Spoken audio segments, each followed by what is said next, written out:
प्रदेश के उप मुख्यमंत्री राजेंद्र शुक्ल के बयान पर नेता प्रतिपक्ष उमंग सिंघार ने पलटवार किया। बीजेपी के नेताओं ने 400 पार के नारे के साथ संविधान बदलने का दावा किया था। संविधान में हर व्यक्ति को अपनी बात धरना प्रदर्शन करने का अधिकार है। भाजपा आईपीसी की धाराओं में बदलाव कर लोगों पर कार्रवाई कर रहे उप मुख्यमंत्री राजेंद्र शुक्ल ने जबलपुर में कांग्रेस के इतिहास का हवाला देकर संविधान की धज्जियां उड़ाने का आरोप लगाया था। नेता प्रतिपक्ष सिंघार आज भगवानपुरा के कांग्रेस विधायक केदार डावर के बुलावे पर इंदल कार्यक्रम में शामिल होने पहुंचे थे।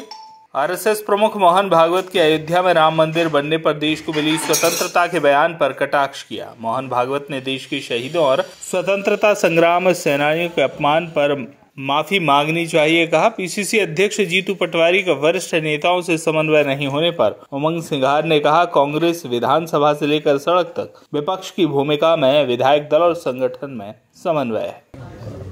मध्य प्रदेश के मुख्यमंत्री राजेंद्र शुक्ल का एक बयान आया जबलपुर में कि कांग्रेस ने कई बार संविधान की धज्जियां उड़ाई है, कांग्रेस संविधान का ढोंग कर रही है। देखिए, इन्हीं के जब चुनाव थे लोकसभा के, इन्हीं के सांसद कई लोगों ने कहा कि 400 पार आएंगे, हम संविधान को बदलेंगे। तो कांग्रेस पार्टी किसी सांसद ने तो कहा नहीं, किसी नेता ने। रही बात, मैं एक सामान्य सी बात कहना चाहता हूँ कि संविधान के अंदर हर व्यक्ति को अपनी बात रखने, अभिव्यक्ति करने की एक वो है, स्वतंत्रता है। लेकिन भारतीय जनता पार्टी अगर कोई धरना प्रदर्शन करना चाहता, उस पर भी केस दर्ज करना चाहती। संविधान में जब हर व्यक्ति को अधिकार है कि शांतिपूर्वक धरना कर सकता, तो क्यों आप उसके अंदर आईपीसी के अंदर उसमें छेड़छाड़ कर रहे हो? क्यों आईपीसी की धाराओं में आप बदलाव कर रहे हैं? तो मैं समझता हूँ कि संविधान के माध्यम को ये बदलना चाहते संविधान को, और भारतीय कांग्रेस पार्टी नहीं बदलना चाहती।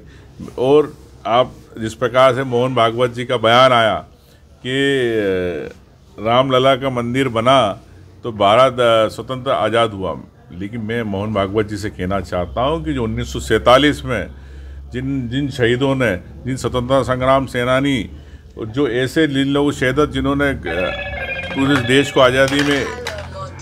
आज़ादी को स्वतंत्र कराने में अपनी भूमिका है, क्या उनका अपमान नहीं है? क्या मोहन भागवत जी को तत्काल इस पर माफ़ी नहीं मांगना चाहिए? मैं कहना चाहता हूँ कि हम भी ठीक है, भगवान राम का हम आस्था रखते हैं, लेकिन इस प्रकार से आप स्वतंत्रता सेनानी जिन शहीदों ने इस देश को आज़ाद कराने अपनी भूमिका, उनका अपमान नहीं कर सकते। आरएसएस जिस प्रकार से बातें करती है, तो निश्चित तौर से ये एक सांप्रदायिकता की बातें करती है, हिटलर शाही की बात करती है। एक साल के कार्यकाल को क्या बोलेंगे? बीजेपी कार्यकाल, आप प्रतिपक्ष के नेता हैं, क्या मानते हैं, आपकी नजरिया क्या है? देखिए, एक साल के अंदर जो सरकार का रवैया रहा, मौन रहा, वो मैं तो कहता हूँ मोहन यादव जी मौन है, क्योंकि ना वो 3000 की महिलाओं की लाडली बहना की बात करते हैं, और इनकी सरकार की, इनकी मंत्री जवाब देती है कि हम 12.5 से ऊपर नहीं बढ़ा रहे। तो ये कथनी और करनी पता चलती। आपने कहा था कि हम गेहूँ और धान की खरीदी के समर्थन मूल्य पैसे देंगे 3100-2700 रुपये, आपने क्यों नहीं दिए? आप युवाओं की 2 लाख की नौकरी की आपने बात करी थी, आपने आज पीएससी के छात्र, लाखों छात्र आज अपनी मांग के लिए धरने में बैठे, उनकी मांगें पूरी क्यों नहीं की जा रही? क्यों उनको परीक्षाएं, आप उनको किताबें, आप उनकी उत्तर पुस्तिका क्यों नहीं उनको दिखाई जाती? क्यों उनके इंटरव्यू की रिकॉर्डिंग नहीं कराई जाती? आज किसान परेशान है, किसान को खाद को लेके। खाद आप हमेशा कहते रहे, जब किसान को खाद की आवश्यकता थी कि खाद मिले, कई जगह चक्का जाम हुए, हड़तालें हुई, लेकिन यूक्रेन का बहाना करते रहे। दूसरे देशों से कई बार आपने खाद बुलवाई है, तो आपने क्यों नहीं दी? तो मेरा कहना है कि सरकार हर मुद्दे पे विफल रही, चाहे युवाओं के, चाहे नौकरी की, आर्थिक विकास। बड़े बड़े आपने इन्वेस्टर मीट तो करी, लेकिन यहाँ पर क्या आर्थिक रूप से मध्य प्रदेश संपन्न हुआ? बताएं मुख्यमंत्री जी, भारतीय जनता पार्टी सरकार।